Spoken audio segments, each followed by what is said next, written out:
దేవుని స్తోత్రం. చెట్లకి పుట్లకి వెళ్ళిపోబాకుండా ఉండండి అందరు ఇక్కడ.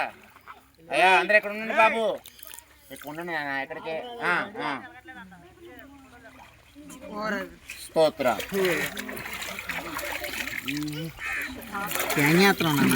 ప్రభుకు స్తోత్రం. హల్లెలూయా. నాన్న ఫోటో తీసేది చక్కగా ఉండాలి, వాళ్ళు ప్రింట్ తీయించుకున్నా నీట్గా ఉండాలి. అలా చేయండి. మన కెమెరాలు గట్రా లేవు కదా. చాలా సంతోషం. యేసు ప్రభుగా ఈ లోకానికి దేవుడు మానవ రూపంలో వచ్చాడని నమ్ముతున్నామా? మన పాపముల కొరకు కలువరి సిలువలో ఆయన మరణించారని నమ్ముతున్నావా? ఆయన 3వ దినాన తిరిగి లేచారని నమ్ముతున్నావా? 2వ రాకల్లో ఆయన తిరిగి మన కోసం రాబోతున్నారని నమ్ముతున్నావా?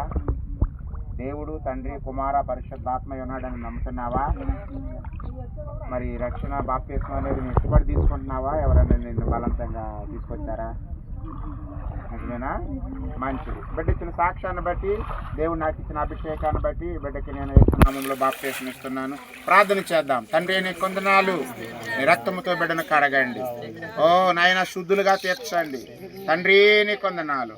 ఇప్పుడే పరమ తండ్రి నీ అభిషేకం బిడ్డ మీదకి దిగి వచ్చును గాక. దేవాని కొందనాలు. పవిత్రులుగా చేయండి, నీతిమంతులుగా తీర్చండి, క్షమించండి, శుద్ధపరచండి. ఈ కార్యములు నాయన మీరేమని నడిపించమని యేసు ప్రభు నామమున అడుగుచున్నాను తండ్రి. ఆమేన్.